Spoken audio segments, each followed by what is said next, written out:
The Story of the Goblins Who Stole a Sexton by Charles Dickens. Performed by Rob Goll. In an old abbey town, down in this part of the country, a long, long while ago. So long that the story must be a true one, because our great-grandfathers implicitly believed it. There officiated as sexton and gravedigger in the churchyard, one Gabriel Grub. It by no means follows that because a man is sexton and constantly surrounded by the emblems of mortality, therefore he should be a morose and melancholy man. Your undertakers are the merriest fellows in the world, and I once had the honour of being on intimate terms with a mute, who in private life and off duty was as comical and jocose a little fellow as ever chirped out a devil-may-care song without a hitch in his memory, or drained off a good stiff glass without stopping for breath. But notwithstanding these precedents to the contrary, Gabriel Grub was an ill-conditioned, cross-grained, surly fellow, a morose and lonely man, who consorted with nobody but himself, and an old wicker bottle which fitted into his large deep waistcoat pocket, and who eyed each merry face as it passed him by, with such a deep scowl of malice and ill-humour, as it was difficult to meet without feeling something the worse for. A little before twilight one Christmas Eve, Gabriel shouldered his spade, lighted his lantern, and betook himself towards the old churchyard. For he had got a grave to finish by next morning, and feeling very low, he thought it might raise his spirits, perhaps, if he went on with his work at once. As he went his way up the ancient street, he saw the cheerful light of the blazing fires gleam through the old casements, and heard the loud laugh and the cheerful shouts of those who were assembled round them. He marked the bustling preparations for next day's cheer, and smelled the numerous savoury odours consequent thereupon, as they steamed up from the kitchen windows in clouds.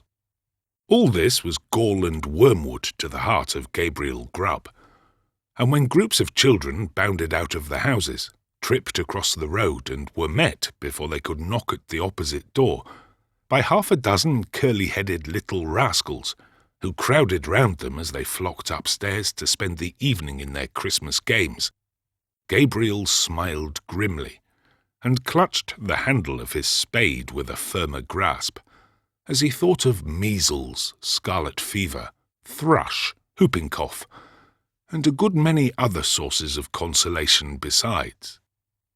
In this happy frame of mind, Gabriel strode along, returning a short sullen growl to the good-humoured greetings of such of his neighbours as now and then passed him, until he turned into the dark lane which led to the churchyard. Now Gabriel had been looking forward to reaching the dark lane, because it was, generally speaking, a nice, gloomy, mournful place into which the townspeople did not much care to go, except in broad daylight and when the sun was shining. Consequently, he was not a little indignant to hear a young urchin roaring out some jolly song about a merry Christmas in this very sanctuary, which had been called Coffin Lane ever since the days of the old abbey and the time of the shaven-headed monks.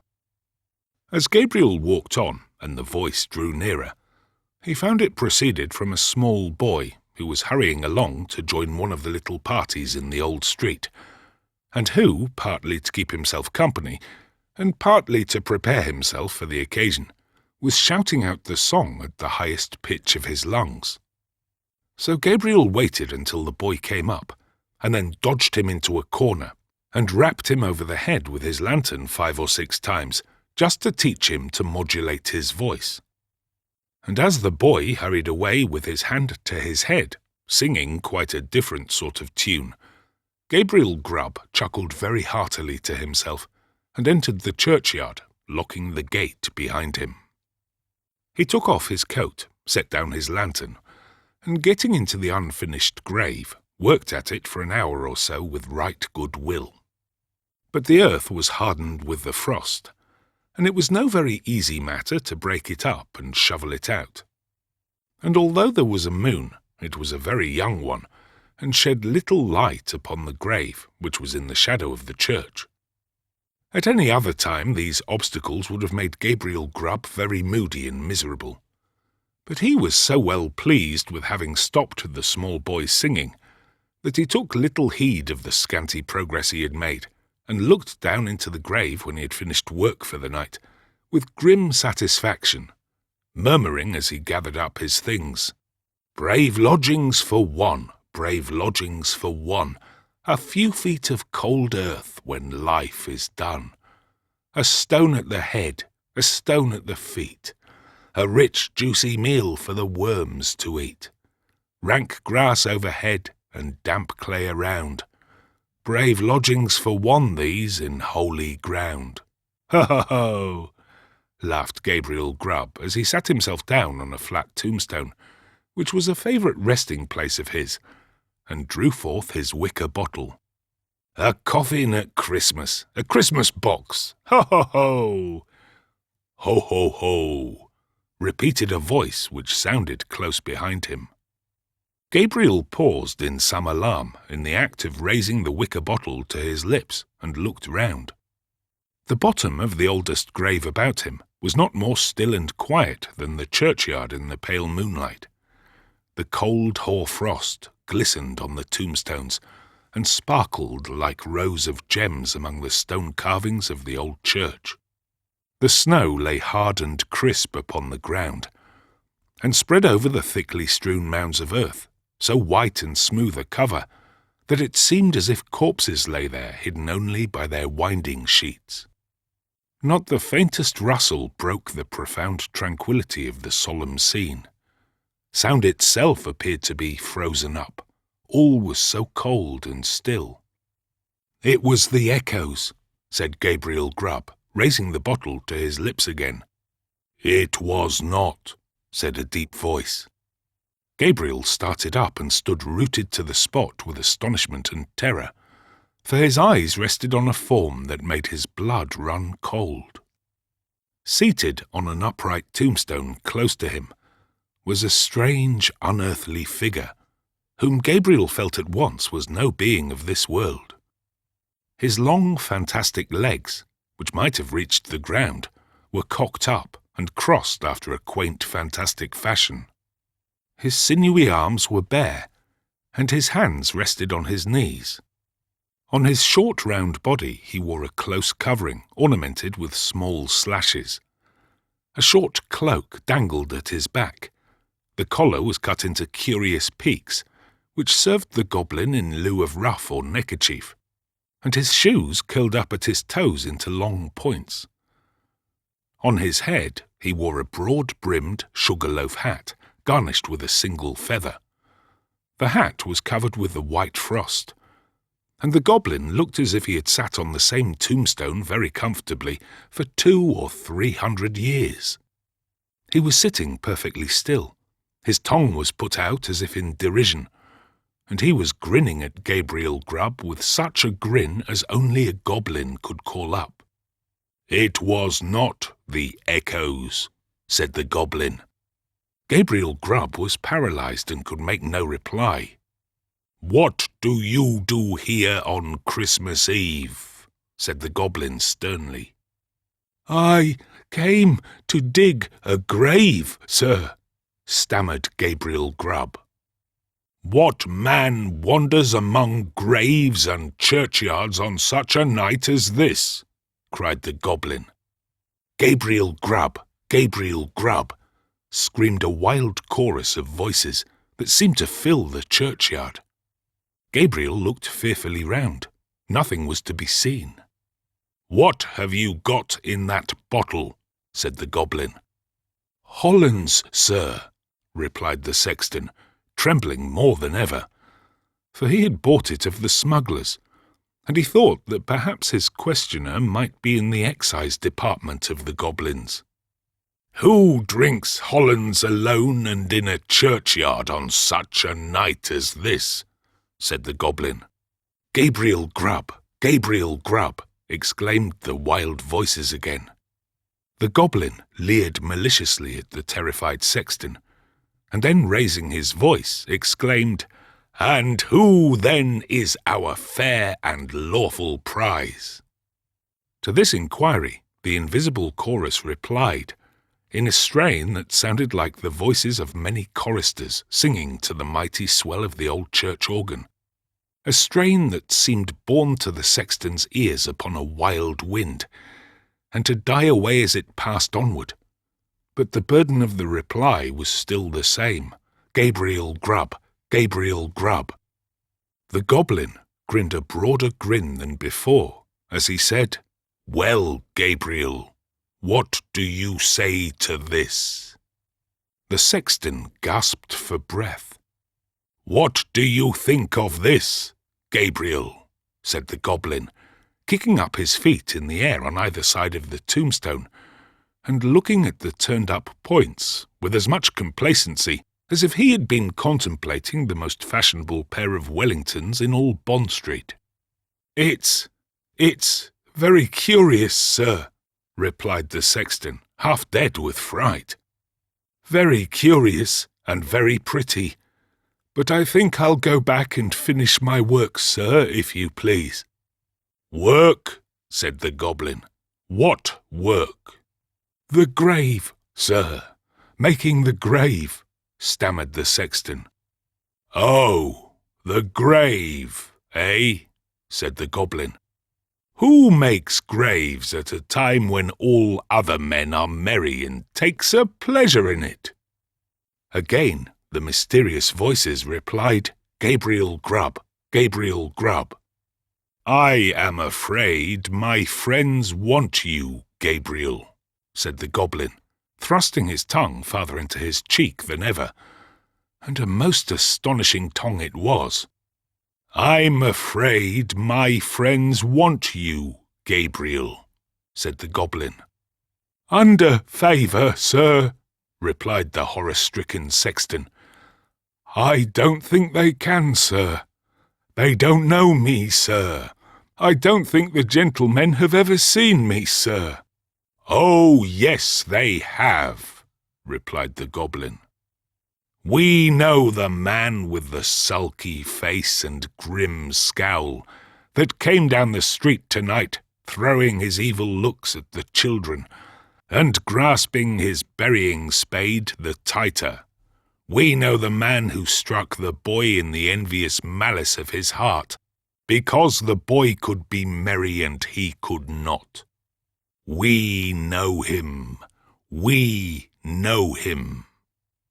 Here the goblin gave a loud shrill laugh, which the echoes returned 20-fold, and throwing his legs up in the air, stood upon his head, or rather upon the very point of his sugar-loaf hat, on the narrow edge of the tombstone, whence he threw a somerset with extraordinary agility, right to the sexton's feet, at which he planted himself in the attitude in which tailors generally sit upon the shop-board.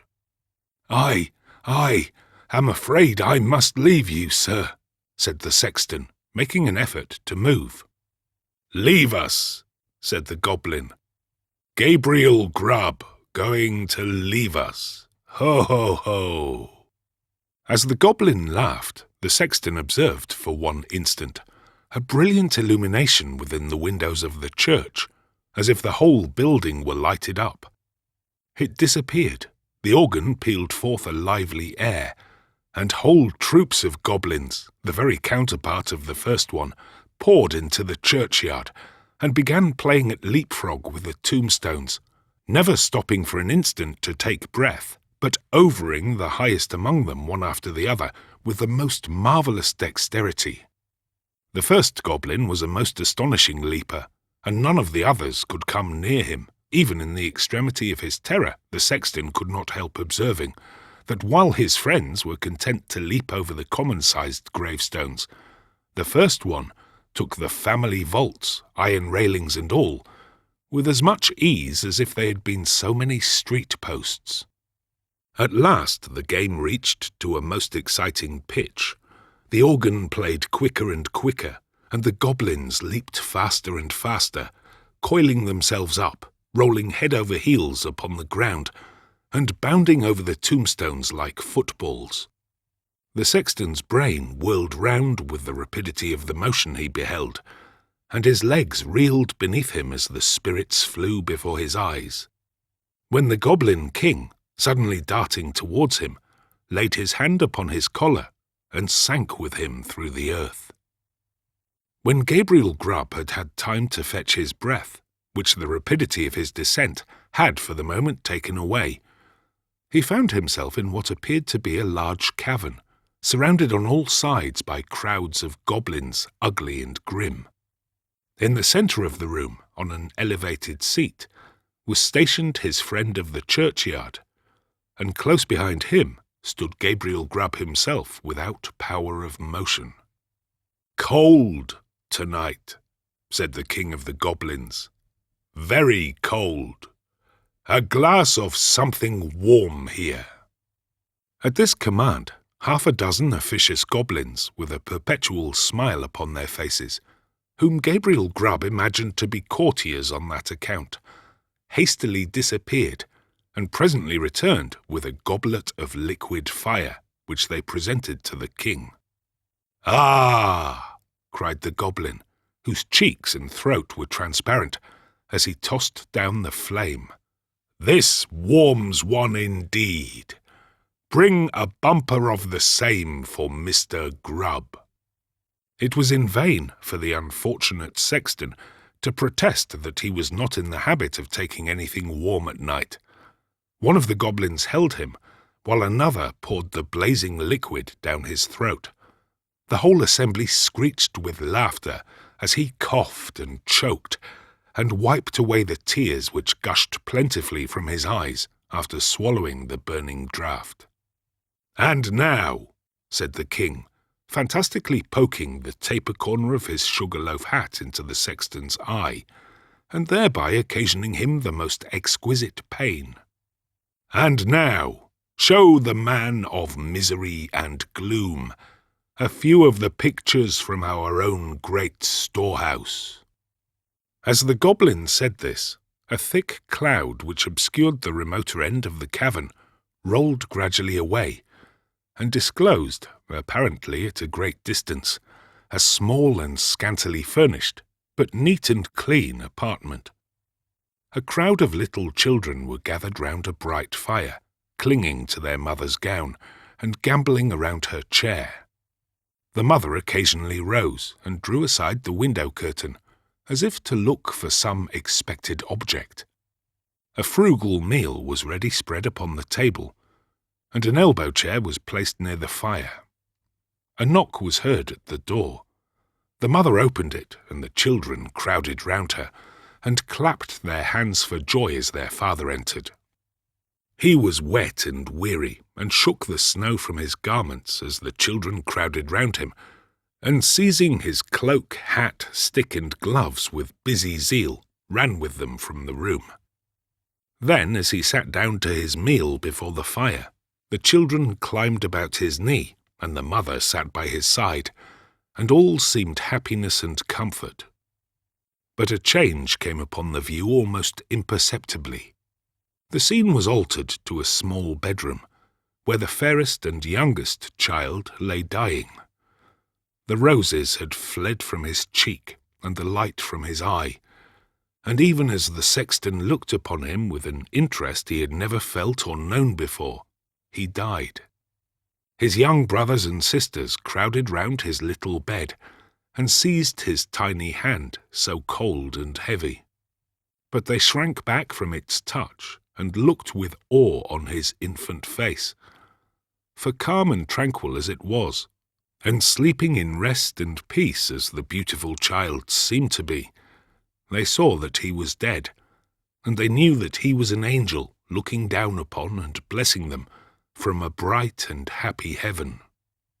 Again the light cloud passed across the picture, and again the subject changed.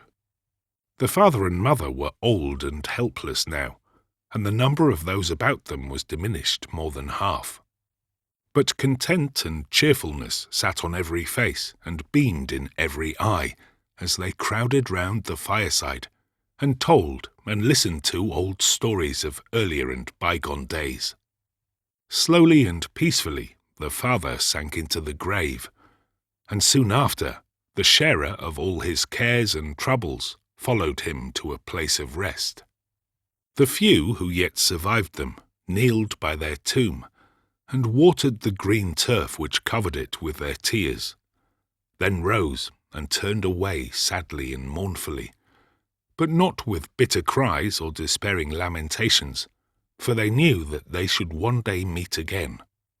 And once more they mixed with the busy world, and their content and cheerfulness were restored. The cloud settled upon the picture, and concealed it from the sexton's view. "What do you think of that?" said the goblin, turning his large face towards Gabriel Grub. Gabriel murmured out something about its being very pretty, and looked somewhat ashamed as the goblin bent his fiery eyes upon him. "You, a miserable man," said the goblin, in a tone of excessive contempt. "You!"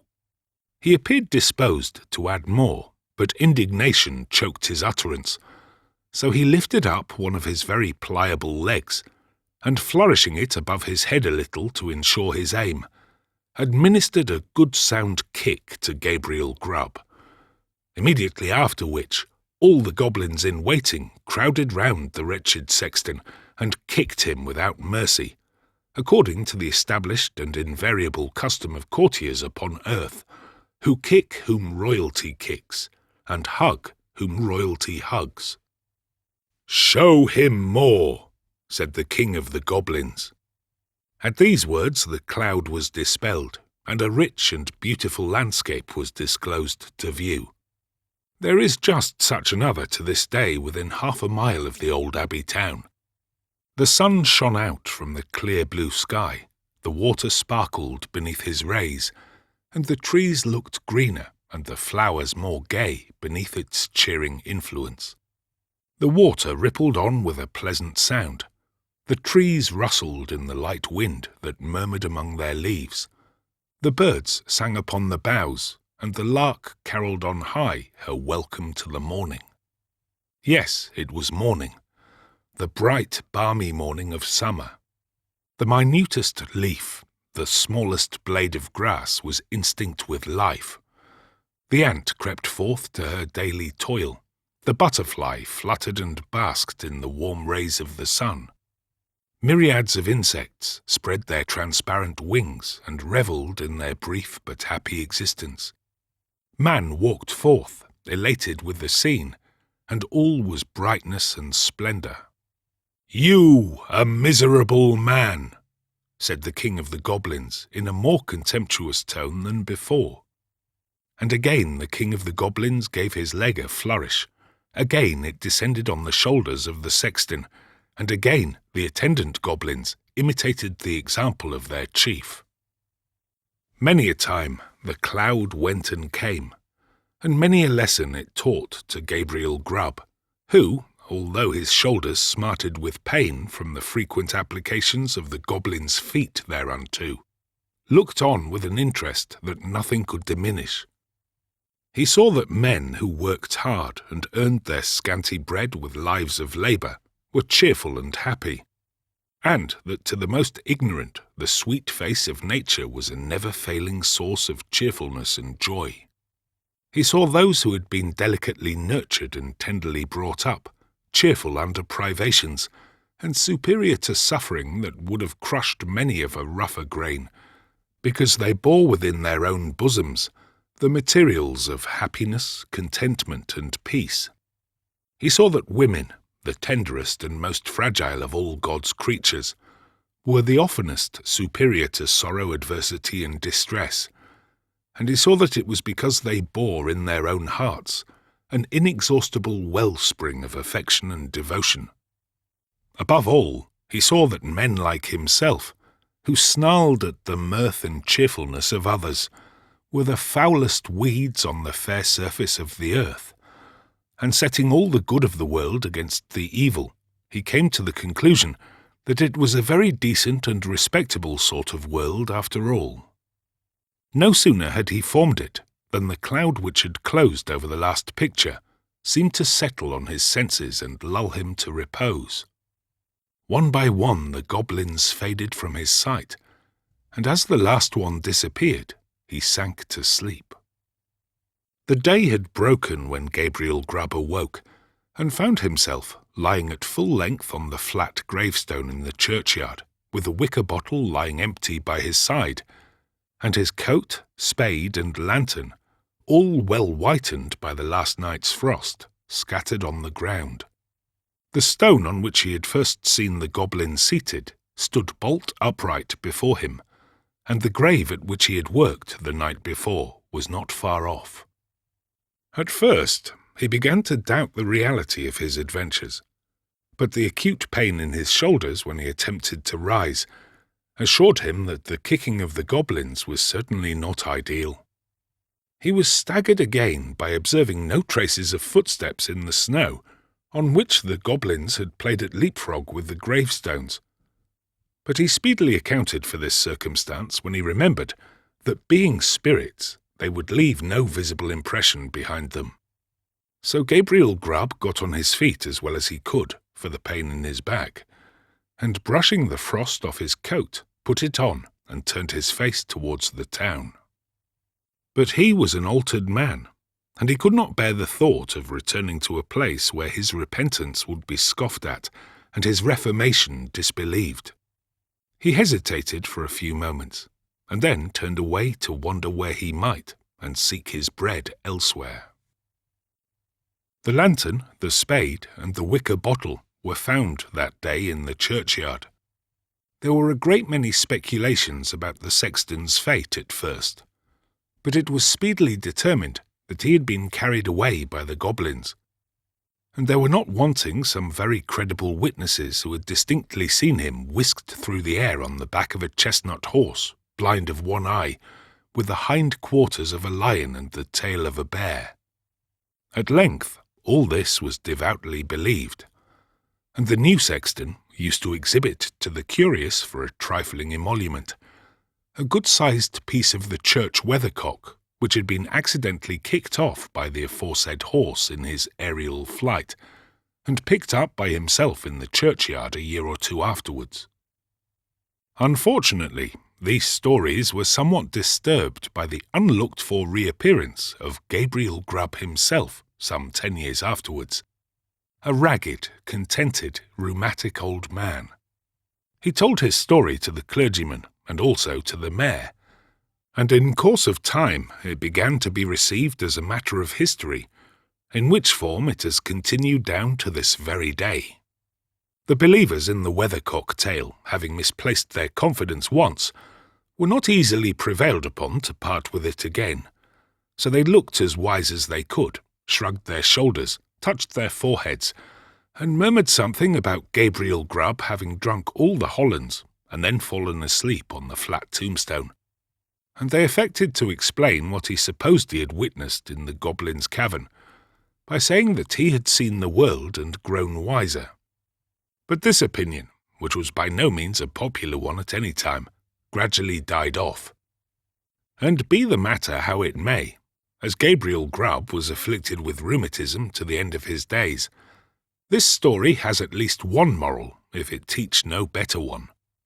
And that is, that if a man turns sulky and drink by himself at Christmas time, he may make up his mind to be not a bit the better for it, let the spirits be never so good, or let them be even as many degrees beyond proof as those which Gabriel Grub saw in the Goblin's cavern. This has been The Story of the Goblins Who Stole a Sexton by Charles Dickens, performed by Rob Goll.